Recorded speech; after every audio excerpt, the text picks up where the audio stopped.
Hi everybody, welcome back to my channel. Today I want to talk about part 2, GustoEspresso company, just coffee company.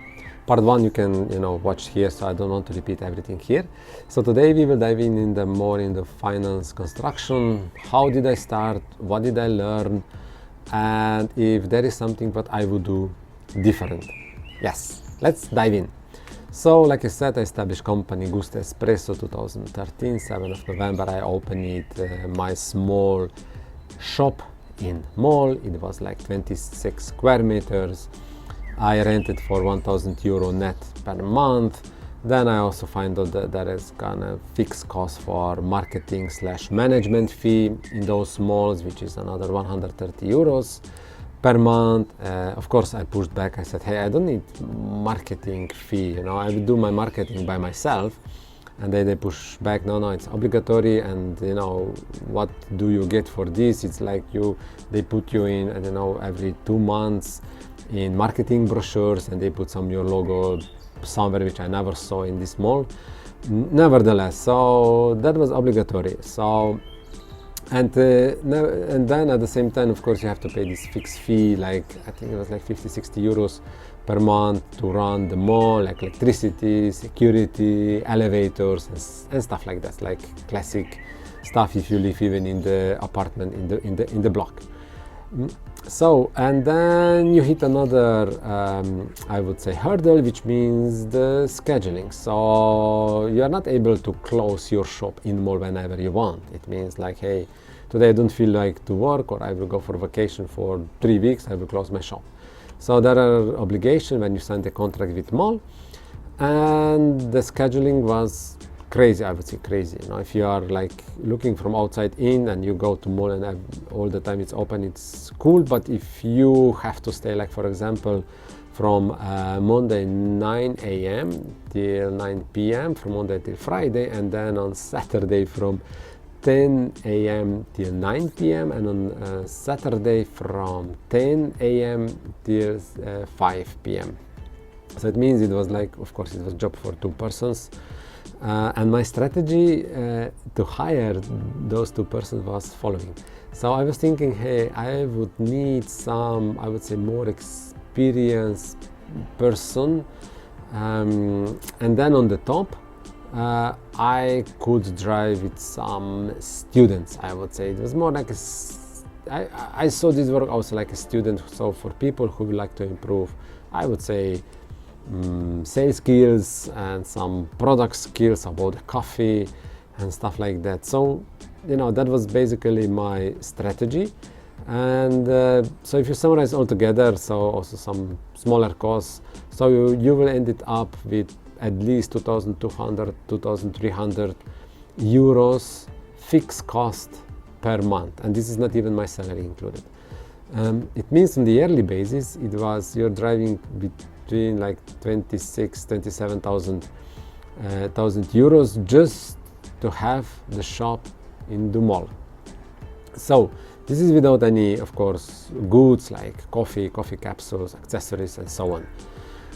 So the first year, my lesson learned was, hey, I should do better job when I'm negotiating with the owner of this shop. So it means rental fee I have to push down, and this is what I did. So I pushed rental fee down from 2014 to 2015 for 30%, which means it didn't cost me anymore 1,000 euros, but it cost me 700 euros per month.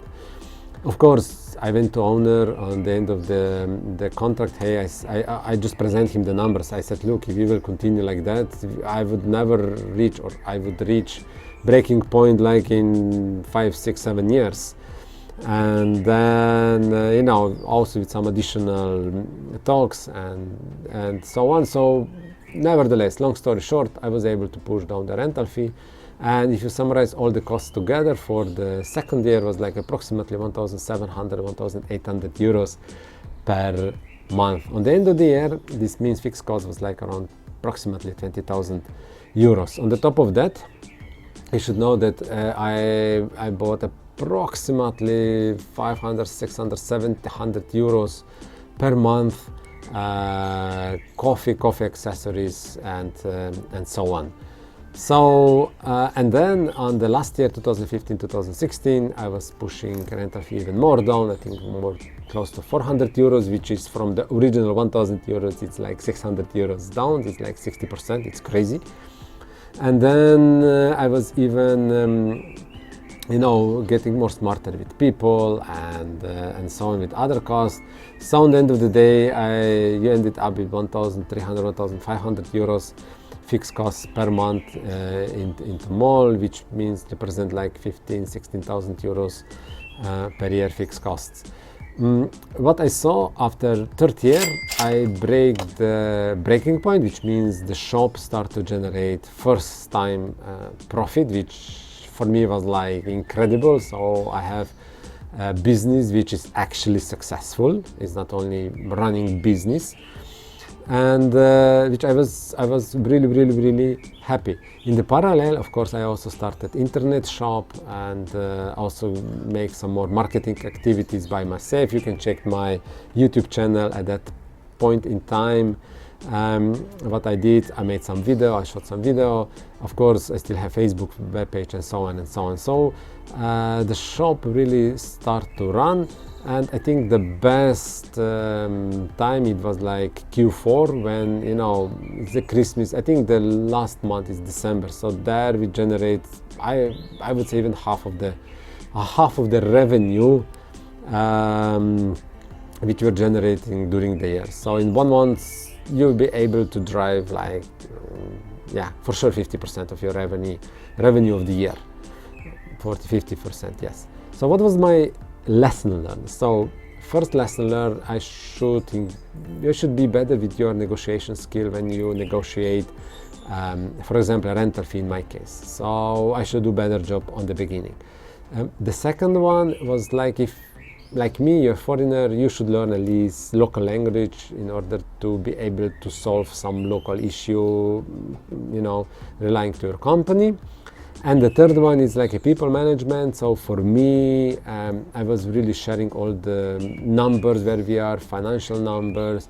I invite my members to lunch or make some kind of team buildings, if you can call like that. I really try to kind of close the gap in between, like, hey, I'm the boss and you have to work for me. My approach was more like, hey, let's do this together. Now, what I find out, of course, me like an owner, I have different strategy, different vision, different steps that people should follow, which sometimes it's I would say hard to convince or hard to say that people will also follow me, because most probably student at the age of 18 or 20 years, their goal is different than mine. So mine is more like how should they sustainability, long-term strategy, growth, and so on. When you're students, 20 years old, you're like, hey, yeah, give me my money and I will, go and spend it. So it's the mindset. That's also my lesson learned. Nevertheless, if you ask me if I will do this again, yes, I will do this again. Of course, with the different approaches. I would do perhaps more diligent work in the market research and not that much action item like myself. So my personality is like that. I like to have more actions than putting strategy on the paper. I think the right steps, it's kind of in balance, both of them. And then of course, if you're in some local culture, you should at least learn basics in the from the language point of view. Nevertheless, so I spend this money. I could go and buy Tesla, of course, but nevertheless, I will do this again. I learned so much stuff that you cannot read in any books, because those are basically company running with 2 people, okay, including myself and my wife. Basically, all together was like 4 people. And providing the salaries, providing everything. It's basically you're working under the pressure, because you have to pay, you have to pay the taxes and everything else. So it's like total different world than you're just reading from the book that you have to deduct your taxes. Okay. So it's a real experiences which I will advise. I mean, whoever feels like that. Not everybody is built for that, I would say, but if somebody's feel it, let's go and try it. So if you basically like my video, please subscribe, please smash that like button. Let me know the feedback, what do you think about my videos. And yeah, I will be back on Friday, and then also on Monday, and then please let me know what do you think, and let's see you guys. Take care. Bye.